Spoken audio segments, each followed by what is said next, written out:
Hi, I'm Charlie Sauer, president of the Market Institute and editor of U.S. Policy. The American housing market is currently on a roll, but with an uncertain future, I thought it'd be interesting to look a little closer at the market. You see, since the second quarter of 2020, the median sales price of homes has risen over 26% to about $409,000.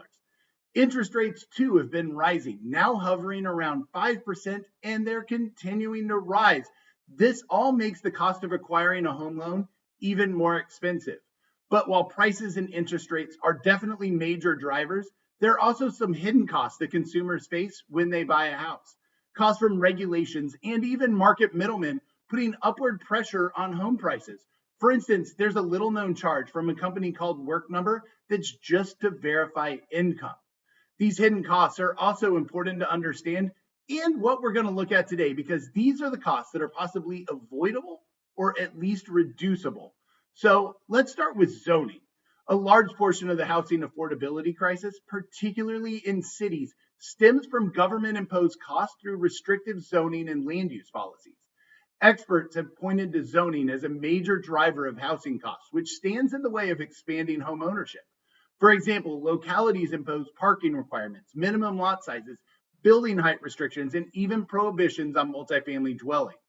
As a consequence, these policies make home construction more expensive and limit supply. This reduces economic growth and expands racial and economic inequality. Zoning problems capture the attention of both the Trump and Biden administrations, which both noted the need for more inclusive changes at the local level.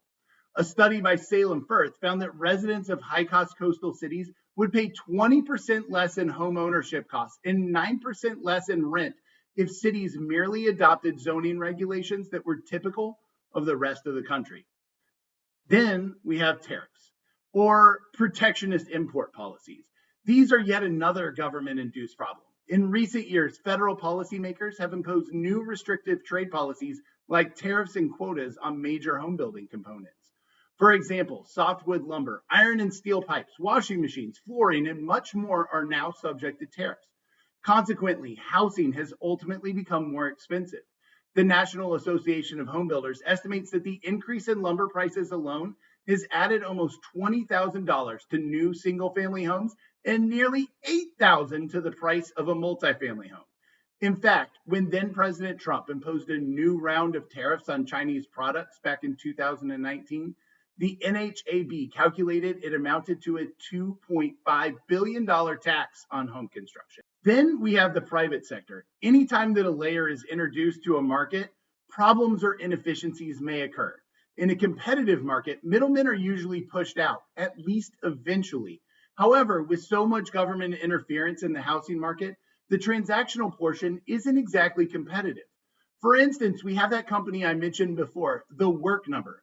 They are the current leader in outsourced unemployment compensation management and verification of income and employment services. In other words, this means their product helps employers and lenders verify the employment and wages of home buyers.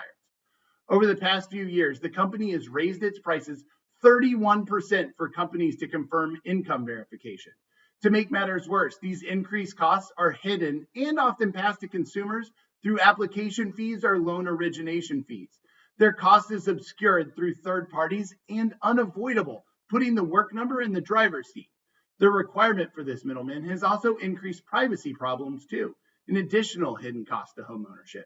In fact, a 2013 report by NBC News said some of the information in the Work Number database is now sold to debt collectors, financial services companies, and other entities.